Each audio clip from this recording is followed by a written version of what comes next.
Сәлем достар, бүгін сіздермен өте дәмді кешкі ас дайындайтын боламыз. Менің каналыма тіркелмеген болсаңыздар, тіркеліп, қоңыраушаны басып қойсаңыздар, менің жүктеген видеоларымды ең бірінші көретін боласыздар, және де каналымның дамуына үлкен үлестеріңізді қосасыздар. Ең алдымен қарақұмықты жуып тазалап, осылай кастрюльге белгілі мөлшерде салып, тұзын, сұйық май салып, араластырып, осы қарақұмық батқанша ғана су құйып пісіріп алатын боламыз.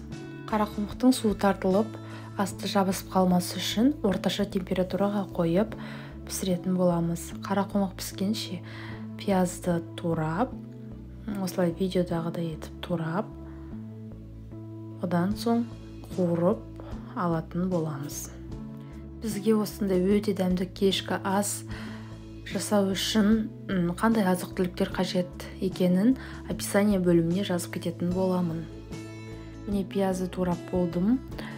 Пиязды осылай табаға аздап сұйық май құйып, сары түске енгенше қуырып алатын боламын.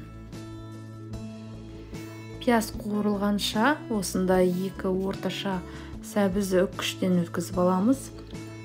Пияз қуырылып болған соң, осы үккіштен өткізілген сәбізді салып бірге қуыратын боламыз.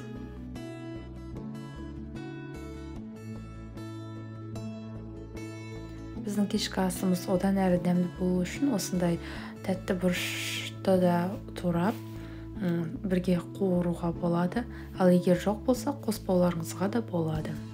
Татымына қарай тұз бен бұрыш және де кез келген приправа салуға болады. Мен тұз, бұрыш және чесноктың кептірілгенін салдым. Суда жартылай піскен қарақұмығымызды осындай арнайы ыдысқа салып орналастыратын боламыз. Екі жұмыртқаны осылай дұрыстап араластырып, кез келген қаймақ немесе майонезге салып бірге араластырамыз. Яғни қарақұмықтың үстіне осы араластырған қаймақ пен жұмыртқаны құйып алатын боламыз.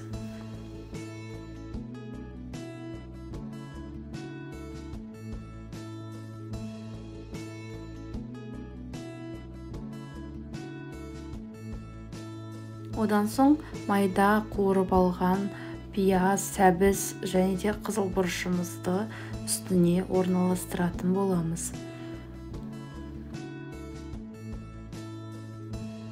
Өз қалауларыңыз бойынша үстіне қызанақ қоюларыңызға да болады. Дәмі қызанақ қойған соң ерекше дәмді болып шығатын болады. Бұл қызанақтарды жазда мұздатқышқа салып қатырған болатынмын. Міне қыс бойы барлық тамақтарға қостым. Қызанақтың балғын түрінде қосуға болады. Үстіне сиыр етінен жасалған қима ет, тауық етінде қосуға болады. Кез келген ет түрін қолдануға болады. Міне үстіне орналастырдық. Одан кейін сырды молынша үккіштен өткізіп салатын боламыз. Сырды қанша көп қоссаңыздар, соншалықты дәм беретін болады. Бұл тағамдағы қарақұмық піскендіктен алдын ала қыздырылып алынған пешімізге 180 градуста 25-30 минутқа қойып пісіріп алатын боламыз. Міне біздің өте дәмді әрі тез дайындалатын кешкі асымыз дайын болды. Сіздер де осылай жасап көріңіздер, өкінбейсіздер. Отбасыларыңыз қуанатын болады. Видео ұнаған болса, лүпіл басып пікір қалдыруды ұмытпа. Сау сәлемет болыңыздар.